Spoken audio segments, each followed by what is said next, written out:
One of the most magical experiences is taking an early morning hike through the woods, hearing the birds sing and climbing higher and higher into the mountains until you reach the top. The dawn breaks, the sky unfolds before you, and you can see for miles. We get so caught up in our busy lives that we often forget to enjoy the simple things. The smell of wet dirt after a heavy rain, the soft spongy feel of moss on an ancient tree, the endless shades of green and brown in a knotted tree root. There's so much to appreciate if we stop and notice. So our new crochet pattern this week, named Rayas by Elizabeth Carr, reminds me of the magic of the forest and how important it is to be here now. Crocheting can really help us to ignore the past, not think about the future, and just be. I think you'll find while crocheting Rayas that you slip into that beautiful, appreciative state. This lovely pattern is a simple 2-row repeat designed for beginners, and it is very relaxing to make. This pattern does come in multiple sizes, so you can find your perfect fit. To make this, we used our new Beacon DK yarn. It is pure luxury. It has super soft camel fiber, shimmering silk, glowing lyocell, and it drapes so luxuriously and it feels like pure heaven on your skin. And I'm going to be giving away a set of the Mossy Hues that we used to make this duster. So if you would love to win that, just make sure you're subscribed to our YouTube channel and comment below letting me know what project you're currently working on. You can download this pattern and get the yarn at expressionfiberarts.com. And while you're there, go ahead and sign up for email updates for a weekly free knit and crochet pattern. Let's learn how to make this design. It's a simple 2-row repeat, so here's how you start the back panel. To get started, we'll begin with some foundation double crochets, and I know I've shown this many times on the channel. You're going to start with a chain 2, boop. So you're going to yarn over, and you're going to insert your hook into that first chain and pull up a loop.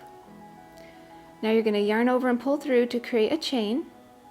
Just pull through 1, and then create your double crochet with yarn over, pull through 2, yarn over, pull through 2. So to work our subsequent ones, you're going to turn your little piece to the side, and that most recent chain that you just worked, go ahead and yarn over and insert your hook under both legs of that most recent chain and pull up a loop. Now create a new chain with a yarn over, pull through 1, so there's our newest chain, and then create a double crochet with yarn over, pull through 2, yarn over, pull through 2. So you'll just continue doing that, yarn over, insert into the most recent chain, pull up a loop, create your new chain with the yarn over, pull through 1, and then create your double crochet with yarn over, pull through 2, yarn over, pull through 2. So the number of these that you'll create will depend on the size that you're making.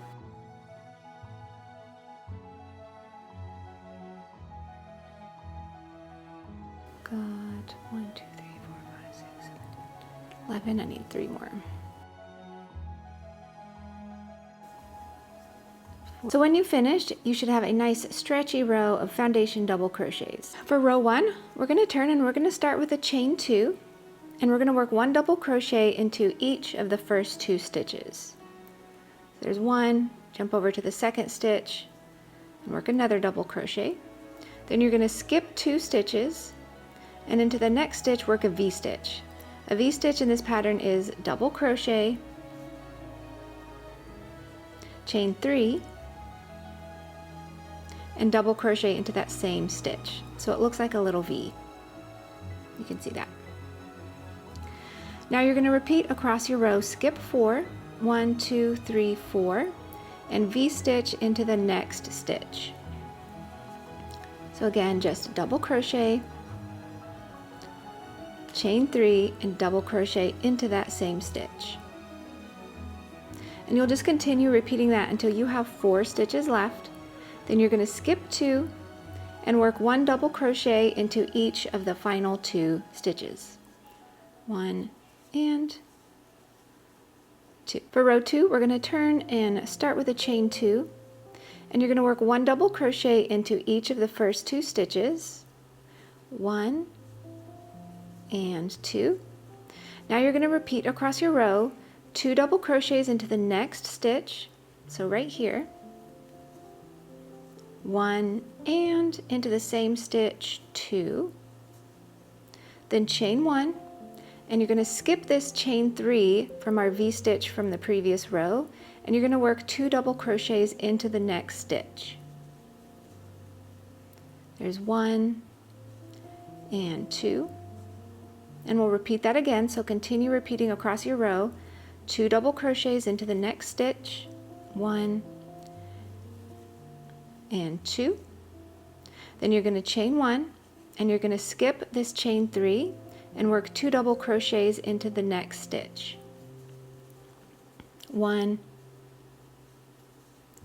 and 2, and when you get all the way to the end, you're just going to work 1 double crochet into each of those final 2 stitches.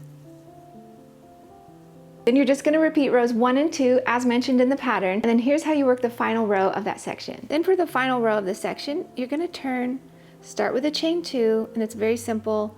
You're just going to work 1 double crochet into each stitch across, and make sure you work a double crochet into each of the chains as well.